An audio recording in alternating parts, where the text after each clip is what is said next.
Hello friends, I am Kanchan from Akulmach Technologies and you are welcome to our series Great Kings of India. Today we have an eminent historian, Mrs. Binda Paranjpe, who is a professor at Hindu Banaras University, and we will be discussing about great king Rudradaman. So welcome to the show, madam. How are you today? Great.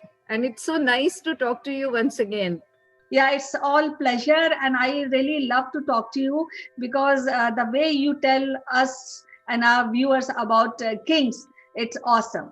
So today we are discussing a great king, I guess. Yes, he was a Scythian king, and Indians knew him as Shaka Kshatrapa Rudradaman. Okay, so we would like to listen more about this great king Rudradaman and the impact of his rule on India. So I'm Correct. eager to So, listen to you regarding this king. yeah, I mean, it's really nice to think about all these ancient personalities and who have shaped our culture, contributed immensely to Indian culture. And in case of Rudradaman, what is to be noted specially is that he is a ruler of foreign origin. He was not Indian by his origin. Okay. These Shakas, or the Greeks called them Scythians. It was the Greek way they used to say, like Persia, Ionia, India. So the land where the Scythians were there, they used to call it Scythia. Okay. And Indians knew this land as Shaka Dweep. And this land, in present geographical context, would be a southern part of present Pakistan. So from there, they migrated to India. First, they came towards the region of Mathura. And from there, they migrated little westwards. And this particular ruler, Rudradaman, that we are talking about, he ruled from the western Gujarat region. In ancient times, it was called Saurashtra. And uh, this was the seat of power for Rudradaman's rule. Okay. Now, how did they come to India? Yes, This is very interesting. yes, that is the question I wanted to ask you. Right. India has always attracted the foreigners because India was a land of plenty. So that is certainly a reason that many dynasties that we see, they had their origin somewhere in outside India, but they became the part of Indian culture. They ruled from Indian regions, and gradually they lost their separate, independent identity as being foreigners. They became completely Indians. So, to understand this process, I think Rudradaman is an ideal case. Very nice example that we can take. Now, when the Kushanas started coming towards India, Kushanas originally were from the Chinese Mongolia side, and they were migrating along the Silk Route, and a branch of them started coming towards India. Now, Kushanas being very powerful, the Scythians who were in this present Pakistan region, they could not give much resistance to this onslaught of the Kushanas. So they started migrating. And then they came towards India. The Kushanas found their contacts with India and their connection with India useful for them. So Kushanas appointed these Scythians as their provincial governors. Okay. The word Kshatrap here is very interesting. Okay. Originally, it is a Persian word, and it means the provincial governor or the provincial officer. So the Kshatrapas, they got this title because of their position which the Kushanas gave them. Subsequently, when the Kushanas started becoming weaker, they were not strong enough to hold all the provinces under their direct control. These Kshatrapas, they started ruling independently. But by then, that title as a Kshatrapa, that became a part of their political identity. So even when they were independent rulers like Mahakshatrap Rudradaman, like his position is higher So that word Maha indicates that he was a great Kshatriya. Obviously, it means that a large territory was under his control. And still he was a Kshatriya. And he took the title Mahakshatriya. Now, we are very lucky to have a long inscription composed during the time of Rudradaman. It gives lot of information about his personal achievements, but to top it all, it gives us a great information about one hydraulic project Oh, of ancient times. that's great. Yeah. Mhm. So Saurashtra major region is arid. It's not full of water. Mhm. So water management, water conservation, creating artificial reservoir and making the water available for agriculture and for other purposes, this is something which is very, very crucial because of the geographical terrain that we are talking about. And this Kshatrapa Rudradaman, during his rule, a cyclone devastated a reservoir which was created during the time of Mauryas. Okay. Okay. During the time of Chandragupta Maurya, it was created. Ashoka continued with little repair works and extension work for that. And that continued right up to the time of Rudradaman, that is 2nd century AD. 150 AD approximately is the time that we know about his rule. And we know that minimum Ashoka's time is 3rd century BC. So almost about 500 years that reservoir was still functioning. Mhm. But a great cyclone that devastated it, and all the water that was conserved, that was in the reservoir, that flew off. There was no drop of water left. Okay. So Rudradaman decided to undertake a huge ambitious project of not only repairing it, but extending it and making arrangements for storing more water. But his courtiers, they showed some resentment about it Mhm. because the expenditure estimated was very high and the state treasury was not in a position to spend that much of amount only in repairs or enlargement of one reservoir. Mhm. So what did this king do? He ensured the courtiers that the state treasury will not be drained for making this reservoir.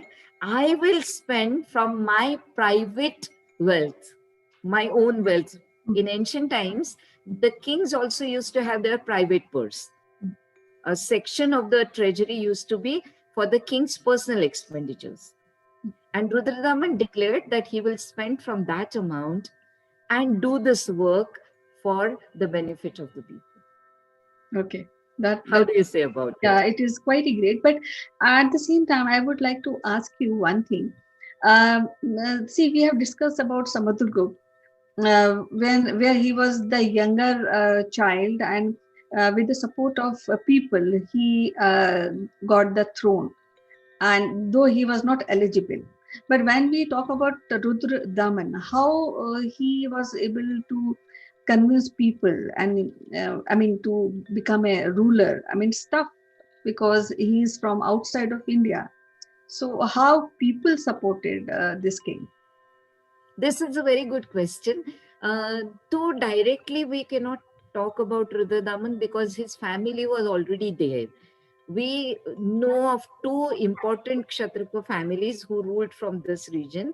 One was that of Kshaharatas and one was of Kardamakas.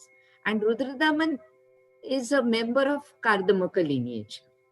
So his predecessors were already the rulers of India. So there was not a challenge for Rudradaman to prove his legitimacy to be the ruler in a foreign land. He was already Indianized. Look at his name, Rudradaman.